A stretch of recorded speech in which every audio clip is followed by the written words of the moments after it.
அனைத்து முன்னாள் படை வீரர்கள், இந்நாள் படை வீரர்கள், துணை இராணுவ வீரர்கள், முன்னாள் படை வீரர்கள் மற்றும் இந்நாள் படை வீரர்கள் குடும்பத்தின் அனைவருக்கும் வணக்கம். இந்த ஒரு வீடியோ பென்ஷன் சார்ந்த, ஸ்பால்ஸ் சார்ந்த ஒரு விழிப்புணர்வு வீடியோ. சமீபத்தில் நம்ம ஈரோடு எக்ஸ் சர்வீஸ்மேன் அசோசியேஷன்ல ஒரு மெம்பர் ஆக்சிடென்ட்ல இறந்துட்டார். நான் நிறைய விழிப்புணர்வு வீடியோ மற்றும் யூடியூப்ல இந்த டிஎஸ்பி அக்கௌண்ட் பற்றி சொல்லியிருந்தேன்.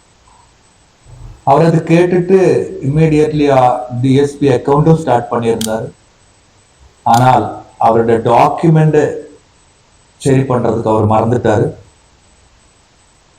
கிட்டத்தட்ட நைட் ஒரு 10 மணிக்கு தான் அவரது ஆக்சிடென்ட் ஆனது.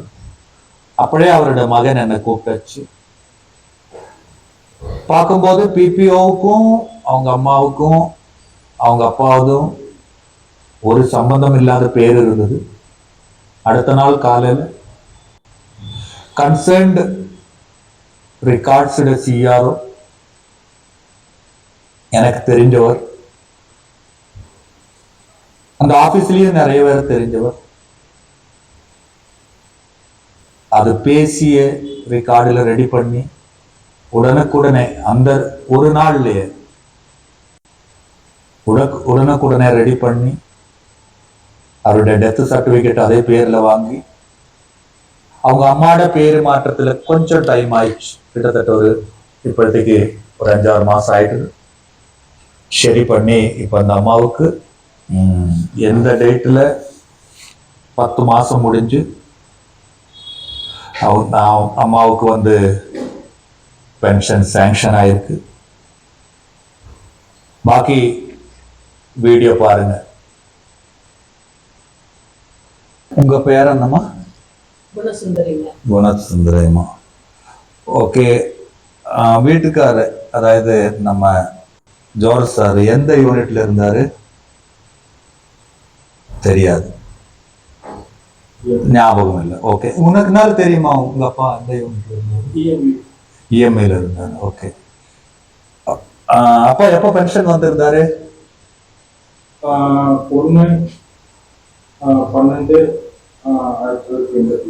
87 பென்ஷன் வந்திருந்தாரு. 87 பென்ஷன் வந்துட்டு அவரு குடும்பம் இருந்து எல்லாமே இருந்தது. இப்ப சமீபத்துல நமக்கு பென்ஷனுக்கு வந்து ஸ்பால்ஸ்ன்னு உள்ள ஒரு விஷயம் வந்தது. அப்ப இந்த ஸ்பால்ஸை பத்தி நான் நிறைய பேசிக்கிட்டு இருக்கேன்.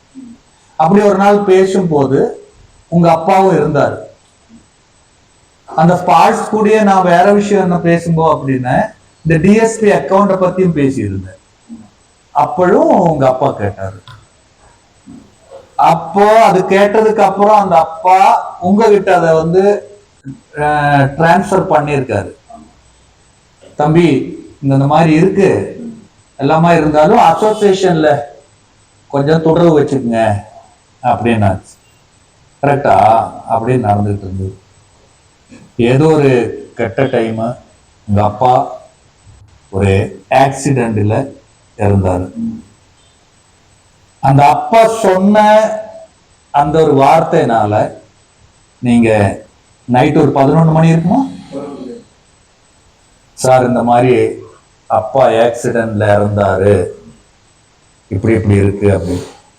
அப்ப நான் உடனடியா உங்ககிட்ட ஒரே ஒரு விஷயம் மட்டும்தான் சொன்னேன். தம்பி, ஆஸ்பத்திரியில கொண்டு போய் அட்மிட் பண்ணி இந்த ப்ராசஸ் எல்லாம் பண்ணுங்க.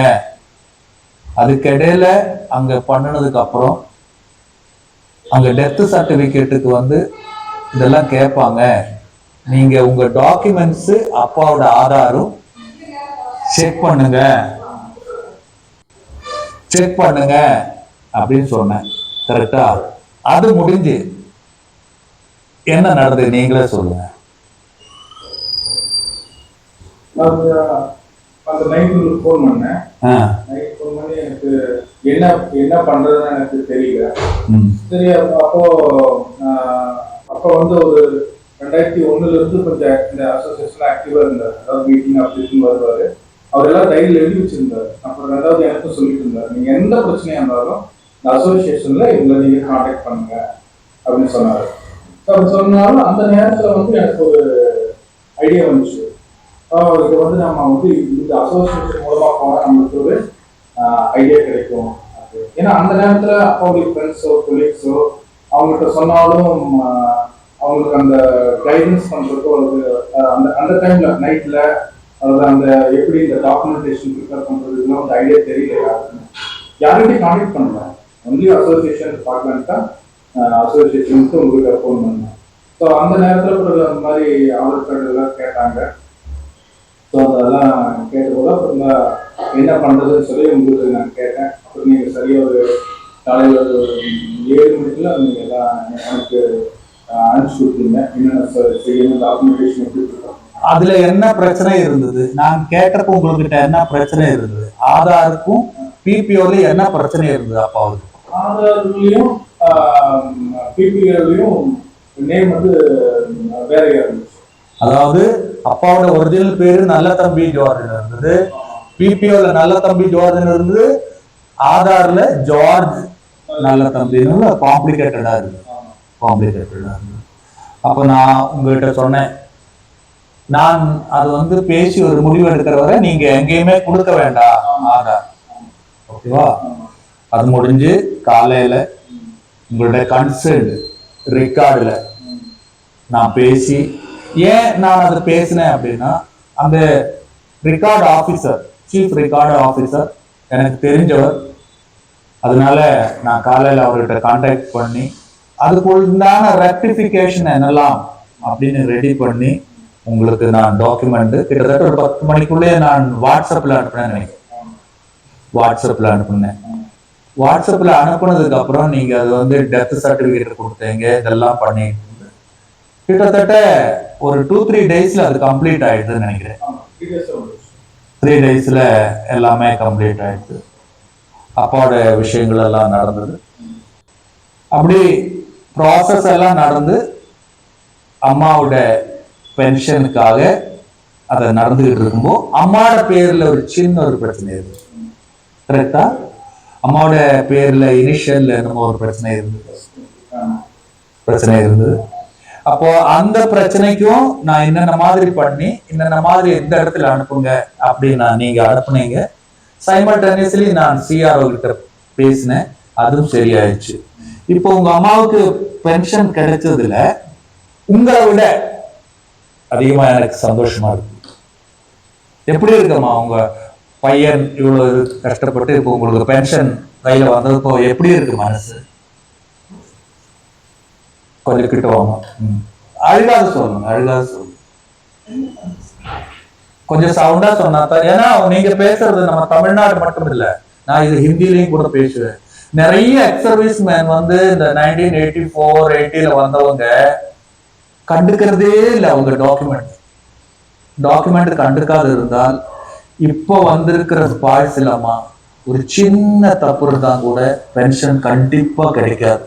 ஒரு கவர்மெண்ட்டும் ஒரு இன்ஸ்டிடியூஷனும் இந்த மாதிரி நல்ல தம்பியோட பையனுக்கு பென்ஷன் கிடைக்கணும், நல்ல தம்பியோட வைஃபுக்கு பென்ஷன் கிடைக்கணும் இனிஷியேட்டிவ் எடுத்தெல்லாம் முன்னால வந்து பண்ண மாட்டாங்க. அதுக்குள்ள டைமும் இல்லை. அந்த ஒரு ஒரு வெல்ஃபேர் ஓரியன்டா ஒரு இன்ஸ்டிடியூஷன் நான் இதுவரை பார்க்கல, என்னால பார்க்கவும் முடியல. அதனாலதான் இந்த மாதிரி ஒரு வீடியோ எனக்கு வந்து சோழமன் வந்து போன் பண்ணி, சார் பென்ஷன் வந்தாச்சு அப்படின்போ அது வேற லெவல். எனக்கு அந்த சந்தோஷம். இந்த பையன் எத்தனை வாட்டி இங்க வந்திருக்கு தெரியுமா? ஒரு வாட்டி 2 வாட்டி இல்லை. வரும்போதெல்லாம் பெரிய ஒரு பேக் இருக்கும், ஃபுல் டாக்குமெண்ட்ஸ். சார் இது பண்றா ஒரு நல்ல ஒரு பையனே உங்களுக்கு கிடைச்சிருக்கு. அவ்வளவு இனிஷியேட்டிவ் எடுத்து ராத்திரியும் பகலும், கிட்டத்தட்ட அப்பா இறந்து 1 வருஷம் ஆயிட்டுதான், 10 மாசம். 10 மாசத்துல வர்றதுக்கு காரணமே ஒண்ணு இந்த அசோசியேஷன், அது வந்து மெயினான விஷயம், அதுக்கு மாற்று கருத்தே இல்லை. 2வது இவருடைய ஹார்ட் ஒர்க். எந்த டைரக்ஷன்ல இவர் கரெக்டா ஒர்க் பண்ணாரு, எங்கேயும் மிஸ் இல்லை. இப்போ ஒரு பெண்டிங் இருக்கு எல்லா எக்ஸ் சர்வீஸ் மேனுக்கும். நான் சொல்றது என்ன அப்படின்னா, நீங்க டிஎஸ்பி அக்கௌண்ட் ஸ்டார்ட் பண்ணி வைங்க. அது ஏது விதத்திலயுமே வந்துட்டு நம்மளோட கடைசி காலம் எப்படி வேணும்னா வரலாம். ஆக்சிடென்ட்ல வரலாம், நேச்சுரலா வரலாம், ஹார்ட் அட்டாக்ல வரலாம், எப்படி வேணுமோ வரலாம். நம்ம செய்ய வேண்டிய டாக்குமெண்ட்ஸ் கரெக்டா இருந்தாச்சுன்னா நம்ம போனதுக்கு அப்புறம் என் பாக்கி இருக்கிறவங்க வைஃபா இருக்கலாம், குழந்தைகளா இருக்கலாம், யாராவது இருக்கலாம், அவங்களுக்கு பிரச்சனை இருக்காது. இன்னைக்கு இருக்கிற ஒரு பேங்கிங் சிஸ்டமோ இல்லாட்டி ஒரு அரசாங்கமோ உங்களோட வெல்ஃபேர்ல இனிஷியேட்டிவ் பண்றது இல்ல, வாய்ப்பே இல்லை. உங்களோட வெல்ஃபேர், உங்களோட சார்ந்த விஷயத்த நீங்க தான் சரி பண்ணி வச்சுக்கணும். இப்போ டிஎஸ்பி அக்கௌண்டோட ஸ்டேட்டஸ் எப்படி இருக்கப்பா, என்ன லெவல் பேசுறாங்க? ஃபர்ஸ்ட் கிளியரன்ஸ் போட்டேன். அது வந்து அந்த ஜெயிக்கமான அக்கௌண்ட் அப்படின்னு சொல்லி வந்து ரோல் அவுட் ஆயிடுச்சு அப்படின்னாங்க. சரின்னு சொல்லிட்டு நான் ஆர்டிஐ கொடுத்தேன். அந்த எப்போ ரோல் அவுட் ஆயிடுச்சு அப்படின்னு எப்போ ரோல் அவுட் ஆச்சுன்னு போது டிசம்பர் 2023 ரோல் அவுட் ஆச்சுன்னா உடனே நான் அப்பீல் ஸ்டேட்டஸ் போட்டு இந்த மாதிரி அப்பா வந்து மே மாசமே இறந்துட்டாங்க. ஆமா. அதனால ஆனா இறந்த போது அந்த ஜெயிச்சமான அக்கௌண்ட்ல ஆக்டிவா இருக்கு இருக்கு இருக்கு இருக்கு. அப்பீல் ஸ்டேட்டஸ்ல போட்டுருக்கேன். இப்போ தான் 29th மார்ச். அதுல முக்கியமான ஒரு விஷயம் என்ன அப்படின்னா, நீங்க என்கிட்ட ஒரு மெயில் அனுப்பிடுங்க. மெயில் அனுப்பிட்டு சார் நாங்க எலிஜிபிள் இல்ல அப்படின்னு இதுல வருது அப்படின்னு. அப்போ நான் ஃபுல்லா சர்ச் பண்ணிட்டு இல்ல தம்பி எலிஜிபிள் இருக்குது, இந்த பேங்கிங் இல்ல, இந்த இடத்துல இது இருக்குன்னு நான் அந்த ஃபுல் அந்த வெப்சைட்டை உங்களுக்கு அனுப்புனேன். அனுப்புனதுக்கு அப்புறம் நீங்க எகைன் அதை ப்ராசஸ் பண்ணீங்க. அப்போ இப்ப ஒரு விஷயம் நான் சொன்ன பாருங்க, ஒரு நிமிஷத்துக்கு முன்னால சொன்னேன், ஒரு பேங்கிங்கும் வந்து நம்ம ஃபேவராவோ நமக்கு இந்த மாதிரி ஒரு வெல்ஃபேர் வந்துட்டு எக்ஸிக்யூட் பண்ணணும் அப்படின்னு உள்ள இன்டென்ஷன் எல்லாம் கிடையாது. அவங்க வந்து இதுல இருந்து எப்படி ஸ்லிப் ஆக முடியாது, இது ஒரு பெரிய அமௌண்ட். 50 lakhs அப்படிங்கிறது வந்து சாதாரண அமௌண்ட் கண்டிப்பா கிடைக்கும், அதுக்கு மாற்றுக்கிறதே இல்லை. நான் அதுல எல்லா வெப்சைட்லயும் போய் பார்த்தேன். அதுல ஒரு இடத்துல நீங்க ஒரு வாட்டி சொன்னீங்க சார் சர்வீஸ்ல இருக்கிற ஒரு தான் இருக்குது, எக்ஸ் சர்வீஸ்மேனுக்கு இல்லைன்னு ஒரு இடத்துல இருக்குது. அதுக்கு நான் கவுண்டரா உங்களுக்கு ஒரு இடத்துல எக்ஸ் சர்வீஸ்மேனுக்கும் இருக்குதுன்னு உள்ள ஒரு விஷயத்த நான் உங்களுக்கு அனுப்பியிருந்தேன். ஓகே, என்னைக்கா ப்ராசஸ்ல இருக்கு, கண்டிப்பா அது கிடைக்கணும்.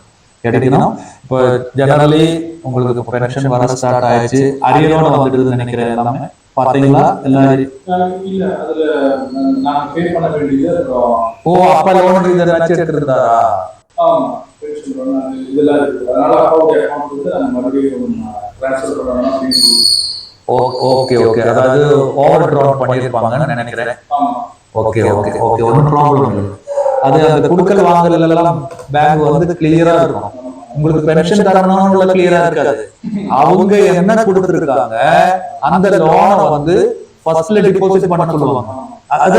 அதுதான் ப்ரொசீஜர், அப்படித்தான் நடக்குது. All the best. ரொம்ப சந்தோஷம். அதாவது எனக்கு பென்ஷன் கிடைச்சது கூட, அதாவது இந்த டாக்குமெண்டேஷன் இப்போ நீங்க மட்டும் இல்லை, இப்போ நிறைய பேருக்கு எனது டாக்குமெண்டேஷன்ல நிறைய வருஷங்களா பென்ஷன் கிடைக்காதவர்கள் எல்லாம் கிடைச்சிருக்கு. அம்மாவுக்கும் கிடைச்சாச்சு. எல்லா எக்ஸ் சர்வீஸ்மேன்கிட்டையும் நான் ஒரே வேண்டுதல் தான், தயவு செய்து உங்க ரெக்கார்ட் ஒரு வாட்டி பார்த்துருங்க. அது ரெண்டா நீங்க பிரிச்சுங்க, ஆதாருக்கு முன்னால ஆதாருக்கு பிறகு அப்படின்னு. ஆதாருக்கு பிறகு யாரெல்லாம் பென்ஷன் வந்திருக்கீங்களோ கண்டிப்பா அவங்களுக்கு ஒரு மேஜர் இஷ்யூஸ் எல்லாம் வராது. ஆதாருக்கு முன்னால யாரெல்லாம் பென்ஷன் வந்திருக்கீங்களோ அவங்களுக்கு எல்லாருமே மேஜர் இஷ்யூ வரும். அதுக்கு மாற்று கருத்தே இல்லை. நிறைய சர்வீஸ்மேன் பெரிய ஹீரோக்கள் மாதிரி எந்த ஒன்றும் ப்ராப்ளம் இல்லை, எனக்கு பென்ஷன் கிடைக்குது, உங்களுக்கு பென்ஷன் கிடைக்குது அப்படின்னு உண்மை.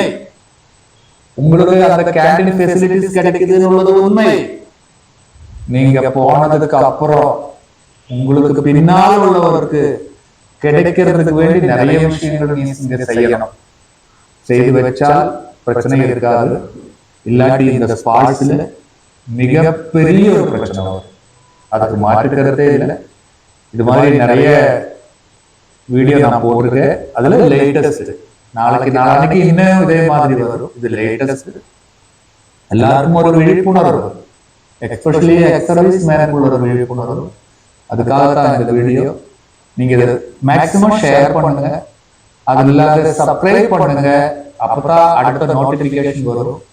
Tamil Nadu ex serviceman convention organisation president M Palani மற்றும் Erode ex serviceman association president M Palani நிறைய வெல்ஃபேர் பண்ணிக்கிட்டு இருக்கேன். அதுல முக்கியமான வெல்ஃபேர் வீர நாரிகளுக்குள்ள பென்ஷன், இந்த அம்மா மாதிரி உள்ளவருடைய பென்ஷன் எல்லாமே இதுவரை நான் எத்தனை கேஸ் எடுத்துருக்கிறோமோ எல்லாமே சக்சஸ் ஆயிருக்கு. அதே மாதிரி இந்த சோழமன் ராஜா மாதிரி உள்ள பசங்க அப்பாவோட டீட்டெயில வந்து இப்பவே தெரிஞ்சு வச்சுக்கோங்க.